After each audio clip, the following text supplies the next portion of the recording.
Hello, boys and girls. So sorry for making so many vlogish videos recently. At the moment I'm doing more reinforcement learning stuff. There's not really content I can turn into a video easily, nothing that is not super obvious, and I don't want to make too many super obvious videos. So you gotta live with these rants. There was a thread somewhere recently where another Viennese YouTuber who mostly does politics, but occasionally I think his name is Peter, and he is at uni for becoming a math teacher, I think. He thought, hey, should I make a video in reply to this Banach-Tarski related joke? I think he was replying to this joke, which would be about the truth in mathematics, and there was talk about formalism, there was talk about the value and the role of measure theory, and we had a very small back and forth, and I thought, I'd take the chance, and I already say what my general position in relation to that is. Not just truth in mathematics, formalism, Platonism, intuitionism, but more like actually how my position sort of derives, really, because my position on that is more based in a social position, you want to even say.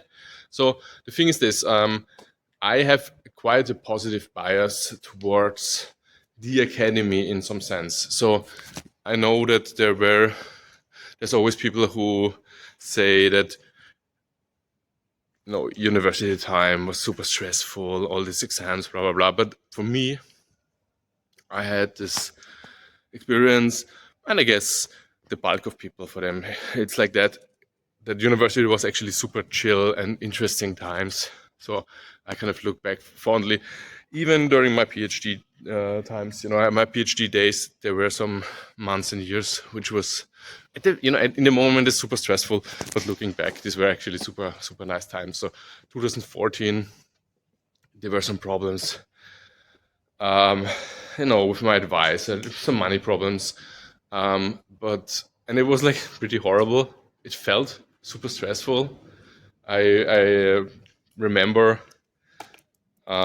being very anxious in moments, but looking back, this is all it feels so ridiculous. That I was on nice trips with my girlfriend then, and it went by so fast, and so many good memories that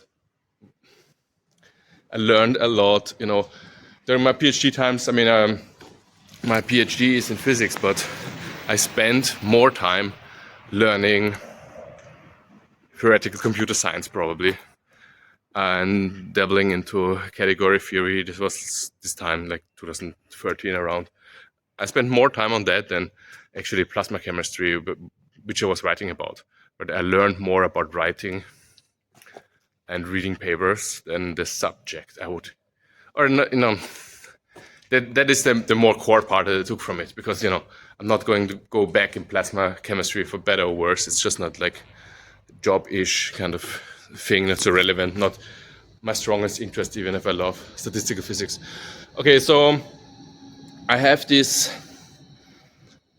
positive feeling towards university, and university and academia doesn't really capture my meaning. What I really mean is there's an institution where you have many pupils, many students, and then you have many still researching. I'm on camera here as well. Then you have many researching teachers for these students, and these teachers can basically choose their own subject of research, or the areas of interest are determined by the intellectuals. And I have this ideal in mind, where you have a university which is not like a trade school at all. It's not governed by the outside demands, even if the outside demands can affect what is also of interest. And this relates to useful and useless mathematics, right? And so we'll talk about my interest later a little bit more, but from this appreciation for this institution of the academy in this abstract sense, right? I'm not talking about particularities of particular unis, whether everything works out, and maybe monopolies are surely a problem, like opinion monopolies or how the money flows. All these things aside, the concept that you don't have in a primitive society, right? In a if everybody's a farmer, you don't have this institution where there's people who have this sort of leisure, where they have access to people who are older, more well researched, more well studied, and you have this interaction. There's this sort of Greek sort of school ideal. And I would go as far as saying that this should be preserved, even if we wouldn't live in a sort of in a society like now where there's like everybody goes to university. I don't think, I don't value education for all as much as I value the existence of the thing in itself. If we go back to a system where there's elites, I'm from Vienna. I'm always thinking of people like Wittgenstein. These were like super rich people who somehow got into being smart and coming up with stuff that apparently must be hard to come up with because there's not too many other people properly competing with them. Why is it that there were these rich guys making important things in the past? Well, I guess they had the structure, they had the money, the leisure, and that appears to be enough to push humanity forward. And so one of the more contrarian or let's say non-standard positions of mine is that I rather improve the quality of the academy than to make it like completely egalitarian where everybody can go to university. I'm not sure if that's necessary to be preserved if there's other trade-offs, right? Okay, but we can talk about this. Okay, so that's a nice color. And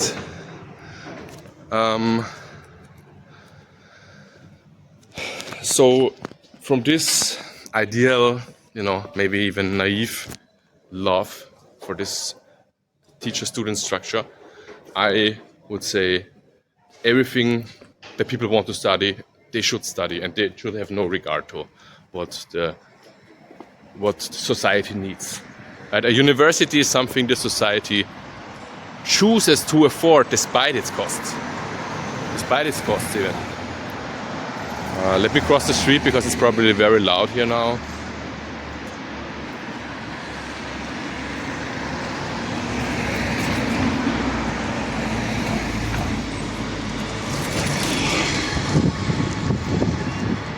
Show you a little bit of Vienna here.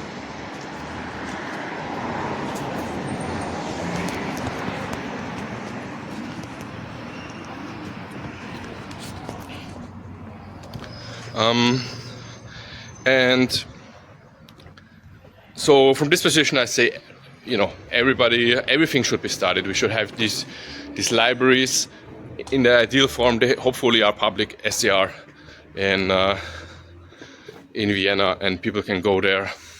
They should be kept alive. There should be progress. In a sense, that is what this positive output, this research stuff, is sort of what society, what humanity is all about. Like, this is the first thing that would come to my mind, the output on the side of human progress. Like, if everybody would just be like locked into being farmers, if the life of everybody would always stagnate and be the same, and there would be work and then they would die like animals, I would not care too much for that. But this change, something which I would say I even idolize, which also ties in with my accelerationist positions. Okay, but let's not go there. So Now, with mathematics in particular, there are, of course, let's explore here these dungeons a little bit. There's like things like, this. I accidentally concluded the video there, but it's not over yet. So, what I was going to say is there are, of course, these isms, right? Platonism, formalism, intuitionism, and to be honest, I don't even know many more reasons. There's probably things that are variations and refinements of these three positions, but I have the feeling that even just picking them out and discussing them for no end for 100 years might be a disservice to the philosophy of mathematics. But just, just statistically speaking, there must be more ideas which don't fit in there, right? Like I would think. I don't have a hard argument there. So this is just a precursor to say I already feel bad, like picking out these three, and then saying, "Oh, I'm one of those." Probably very limiting. But then also a problem is that in reality, most mathematicians, they don't care enough about foundations at all. Like they don't really have a position hardened. They've maybe find it theoretically interesting, heard about these things, and like have affinity to some, and then maybe they conjecture they would fit, but they don't care enough to actually research this, what it implies. I too often see people, not just in this topic, but in general, adopt isms, not being aware of what philosophical commitments they actually get themselves into with this. But okay, let's run with these three. The thing is, I mean, there are no real Platonists, really. I would say who do mathematics. So in the sense that, how many people are there who say like, oh, the reals really should have the cardinality of the first ordinal, as defined in Zemelo Frankl or whatever, right? About these things. And maybe if you go to set theory, I know there are, of course, people who take these things seriously, but I don't know, maybe I'm not well read enough, but I have never really read a good argument, not just for, not a sort of probabilistic mathematical argument why this and that conjecture should be decided in this and that way, but really about why it even makes sense to assume that there's like this Platonic realm that gives semantics to that. And like I don't think that, I don't want to say there are no people who do that. I'm sure there are, and especially people who maybe once they start mathematics, get a little bit into it, then they say, oh, then it's easier to pick. Like if you don't know enough about this, these philosophies, then it's maybe even easier to pick one. But in reality, come on, I mean, I want, maybe I should find somebody who actually defends this position. I'm not saying, I'm not a Platonist by any means, simply because it's like, it's kind of which God do you believe in and what are your arguments for it. I couldn't defend it, and that's why why even go there? And then with intuitionism, where it's even easier to say that there's nobody who actually has this position. And then one thing that irks me usually is that, there's different ways to read these words. You can say this is about, the general idea being mathematics is in the mind, developing in the mind. There's an aspect to it which ties in with truth is proof. Proof as you conjecture it up in your head, which this concept in isolation, of course, has impact also then in computer science, type theory, and these kind of things. But there it's divorced sort of from this Brouwer intuitionism. And so the question is, let's first define what is this even, intuitionism as a philosophy. there is this sort of vague math is in the mind thing. Are there proponents of that? Then there is, of course, like formalized versions of it, which people don't usually know that this is also like committing to some axioms which are like presumably consistent but fringe, and nobody really like adopts it. You know, there are some axioms about continuity which are not true in the reals in, I don't know, in some standard axiomatizations or standard models. I mean, these are interesting to study, but really, this is, since it goes into the realm of hypercomputation and is not also not consistent with standard axiomatizations, nobody adopts that. I find it interesting, but like from super theoretical perspective, and I don't invest time in it because nobody else knows about it, and I don't have an application. Which brings me then to the last thing, formalism. And since the power of choosing your own axioms and just working with it, like empirically, has just been shown over and over again, there is this sense in which most people are formalists in some sense, right? Like even the mathematicians who don't decide, you know, there's this phrase about being a Platonist during the weekend and a formalist during the day, the working days. Is it that? So that's seductive, of course. And then there's extremes, like everything is just syntax. But then this sort of raises the problem or pseudo problem of how is it then possible that it works so well, right? It's like, it's a pseudo problem maybe in the sense that we don't have a benchmark. We don't have an expectation, a priori expectation of how well math should work. We just see that it does, right? We have applications of theories like statistics which just work, which just give us the best answers that statistically like win out. We can empirically define them, and then if you say everything's just formal, why is that? Is it because then you know we have to a little bit discuss the structure of reality. Is there like a match between what we can write down and how physics is structured, or how counting works? We have to talk about unity of things and separation of things that make it possible that something like numbers and counting is applicable. You know, this is the questions you could raise once you want to defend the formalist perspective. Pseudo in the sense that this is of course not necessary to do the math. You don't have to understand why it relates to the world, but this is like an issue one could discuss. And I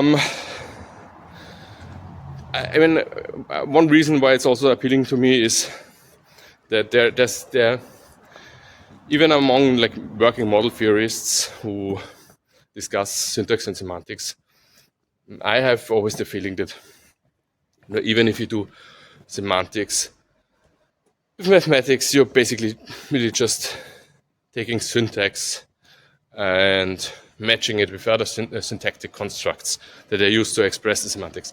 You know, maybe this is all too vague. Maybe I should get a pen and paper.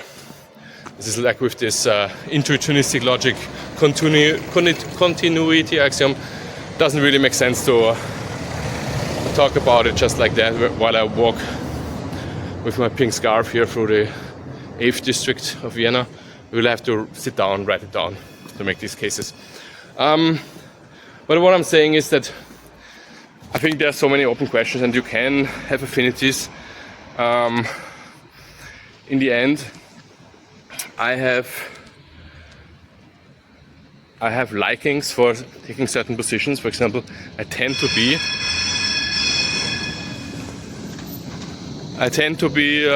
interested in studying systems without axioms of choice, which is on the one hand grounded in me trying to understand the same mathematics, say analysis, in different logics and see which part are dependent on the logic. This is one aspect to it. But the other aspect, which came to be sort of my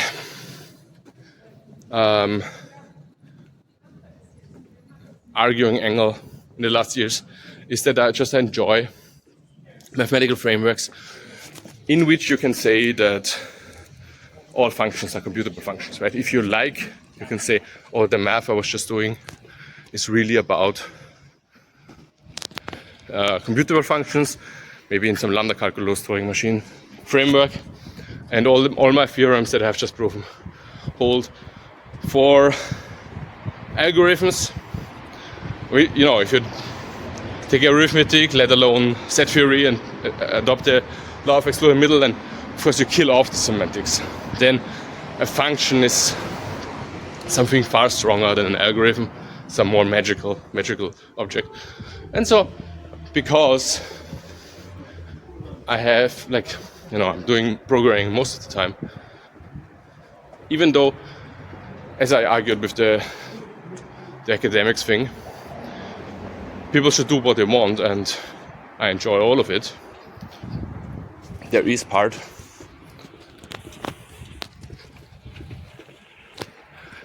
of it where what I actually want to invest my time in comes down to more practical questions. And since in the end of the day also mathematics and physics are my theory cell, I can justify only so much pure theory and pure practice, and therefore studying exotic logics which have cool practical semantics seems like the way to go, and that's where my interest goes. And then that's also where my expertise in the end goes, where, like, if something on the internet comes up and I make a comment, it's probably because it's some fringe topic where I know what I know. Okay, so I hope this was helpful clarifying some of my positions. I know that I talked about a few things of this before in isolation, but maybe tied it a little bit together here, and I'm very open and interested in criticisms of that, of anything I said. Take care.